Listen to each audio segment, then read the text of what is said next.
Assalamualaikum warahmatullahi wabarakatuh. Bismillah walhamdulillah wassalatu wassalamu ala rasulillah wa ala alihi wa sahbihi wa mawalah. Ahiba'il kiram, usikum jami'a wa nafsi bi taqwallah wa bi ta'ati rasulillahi sallallahu alaihi wasallam. Fa nas'alallah subhanahu wa ta'ala ayyahdiyana ila siratihil mustaqim wa yaj'alana minal muttaqin wa yudkhilana jannatahu jannatan na'im, amin ya rabbal alamin. Segala puji kita panjatkan bagi Allah Jalla Jalaluh.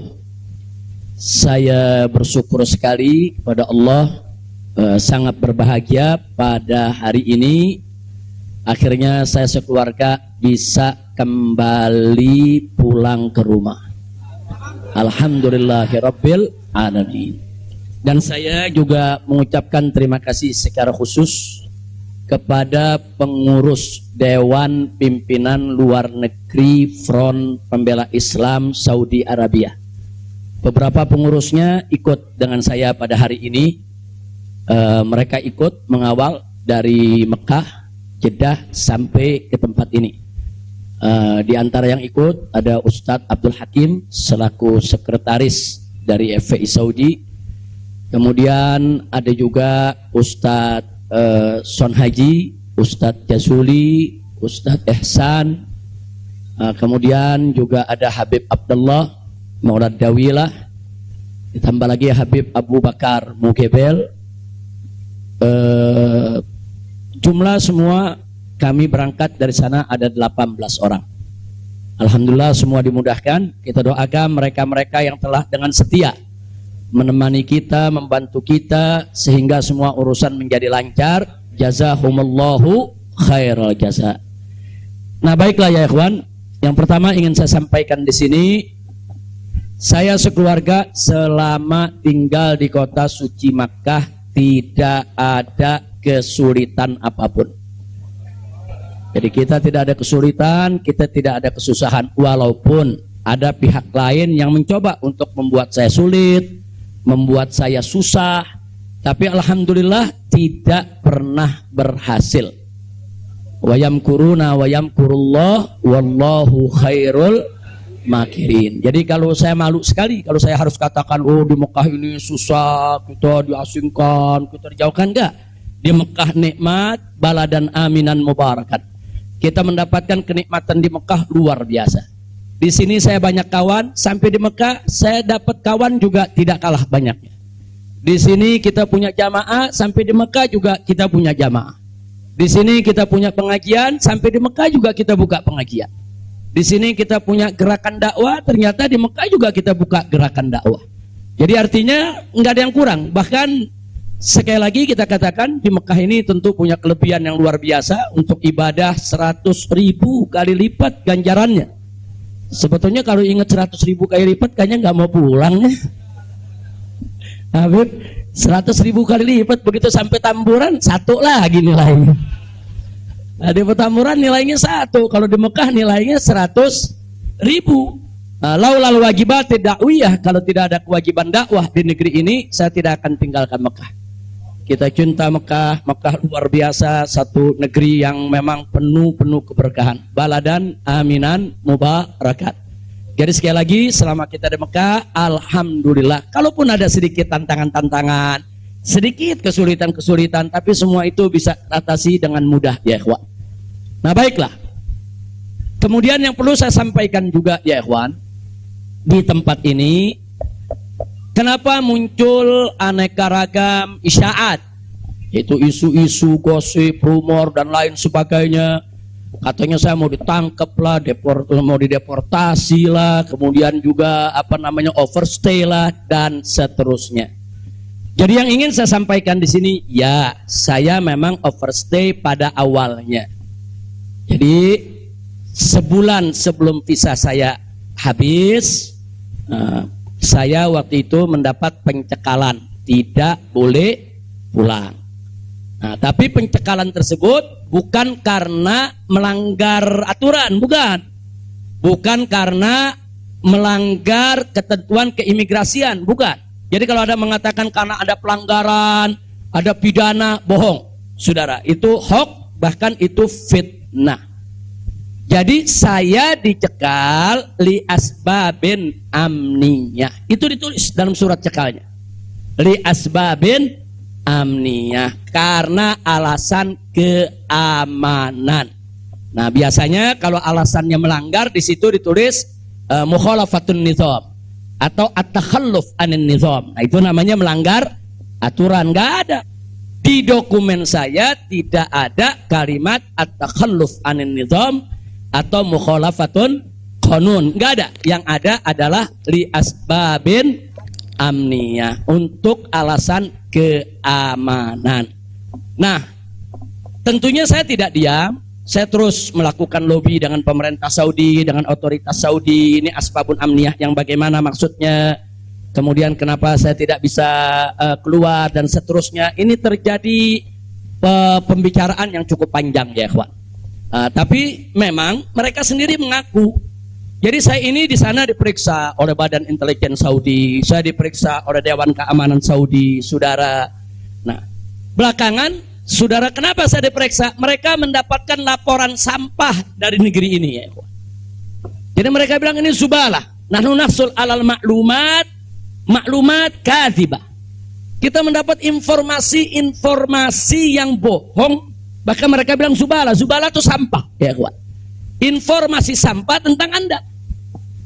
Jadi katanya saya ini buronan, melarikan diri, ada persoalan hukum yang saya hadapi. Saya ini katanya red notice. Kemudian ada lagi yang mengatakan kalau saya ini saudara orang politik yang selalu bikin keributan di mana-mana, nanti bahaya untuk keamanan Saudi. Nah, ini laporan-laporan semacam ini. Saya tidak mau menuduh siapa yang melapor, si A atau si B atau si C ya ikhwan. Tapi ini ada. Dan ini bukan laporan dari orang biasa. Kalau laporan dari orang biasa, saudara, enggak bakal dihiraukan oleh pemerintah Saudi. Ini tingkat negara. Ini bukan tingkat RT, bukan tingkat RW, ini tingkat negara. Negara Saudi mendapatkan laporan. Berarti yang memberikan laporan ini, saudara, ini tingkat tinggi juga. Nah, tapi ala kulihal semua kita buktikan. Mereka bilang, apa betul? Anda ini punya kasus hukum. Ada 2 kasus hukum, satu di Jakarta, satu di Bandung. Saya katakan kepada mereka, saya tidak punya kasus hukum. Mana buktinya? Saya punya SP3. SP3-nya saya terjemahkan ke dalam bahasa Arab. Kayaknya dalam sejarah nggak pernah ada SP3 diterjemahkan ke dalam bahasa Arab. Sebab kalau saya serahkan SP3, ya tentu kan polisi di sana nggak paham, intelijen di sana nggak paham apa isinya, apa maksudnya. Kita terjemahkan dalam bahasa Arab. Kita buat dokumen resmi, terjemah resmi. Jadi saya katakan, tuduhan apa yang Anda dapat dari pemerintah Indonesia? Oh, Anda ini melarikan diri dari Jakarta karena ada kasus hukum. Saya tunjukkan, ini SP3. Silakan Anda baca. Begitu mereka baca, mereka kaget. Oh, ini kan hukum sudah selesai. Kenapa kok masih dilaporkan Anda tetap bersalah? Jadi pemerintah Saudi sendiri yang menilai ya. Nah, kemudian yang kedua, waktu kasus Bandung, saya bilang juga udah nggak ada perkara. Punya SP3, saya terjemahin lagi SP3-nya. Saudara. Nah, terakhir mereka bilang katanya Anda ini dikejar-kejar badan intelijen dari negara Anda. Saya bilang enggak, saya nggak punya persoalan dengan badan intelijen. Oh, tapi ini ada laporannya. Anda bisa buktikan kalau Anda tidak punya permasalahan dengan badan intelijen Indonesia. Punya. Loh, apa buktinya? Saya punya dokumen perjanjian antara saya dengan badan intelijen negara Indonesia. Saya terjemahkan lagi dalam bahasa Arab. Resmi di situ, saudara. Dan dokumen ini kan belum saya buka ke masyarakat ya ikhwan. Saya pikir nggak ada perlunya saya buka ya ikhwan, kecuali kalau darurat saya tunjukkan. Mereka kaget loh. Anda punya perjanjian begini bagus dengan negara, Anda tidak punya masalah. Kok dilaporkan macam-macam? Nah, ini yang jadi persoalan ya ikhwan. Ala kulihal, singkat cerita, kalau saya cerita terlalu panjang, saudara, akhirnya pemerintah Saudi ini, otoritas yang berwenang di bidang ini, mereka justru akhirnya minta maaf. Mereka bilang nahnu natawarrat, nahnu ghaltan, kami salah, kami sudah melewati batas wewenang yang kami punya. Kami minta maaf karena memang ini kesalahan dari informasi yang kami terima. Nah, jadi supaya Anda tahu, akhirnya mereka tidak mengganggu kita sama sekali. Nah, bahkan terakhir bukan lagi persoalan bayang safar, jangan kita deportasi. Saya ditawarkan, Habib, Anda mau pulang besok ke Indonesia atau Anda mau tinggal di sini selamanya? Silakan. Maka itu pada malam Ahad, Sabtu malam Ahad, sebelum saya pulang, saya ke Riyadh, saya diundang resmi ke Riyadh. Saya diundang resmi ke Riyadh, saya ketemu petinggi di sana, ya kawan. Mereka tawarkan, mau tinggal di sini, kita berikan iqamah, kita berikan izin tinggal, masuk umur hidup pun boleh. Silakan Anda memutuskan. Enggak, saya enggak punya persoalan sama pemerintah Saudi, ya kawan. Jadi bohong kalau ada yang bilang saya punya persoalan. Jadi makanya kalau pejabat tuh jangan sembarang bicara. Kalau mau bicara tuh mesti punya data dong. Masa pejabat bicara nggak pakai data? Kalau nggak pakai data, pedagang kopi di warung-warung, ya kan dagang kopi di warung nggak pakai data. Ada kopinya seduh, pakai gula, selesai kasih. Kira-kira jelas gak? Ini kalau pejabat tingkat negara harus punya data, ya kawan, nggak sembarangan. Tapi baiklah, kita bagian akhir. Jadi begitu mereka sudah tahu itu semua, semula saya mau dibikinkan bayan safar. Bayan safar itu exit permit, saudara. Nah, bayan safar itu ada dua. Ada izin keluar Saudi, saudara, karena orang melakukan pelanggaran. TKI yang melarikan diri dari majikan, atau umpamanya ada tenaga kerja yang melakukan pelanggaran pidana, mencuri, berkelahi, atau membunuh saudara. Nah, mereka ini kalau diusir dari Saudi itu namanya deportasi dengan bayan safar. Tapi ada juga jenis bayan safar lain. Nah, seperti apa? Seperti orang yang mendapat suaka politik, itu kan perlindungan.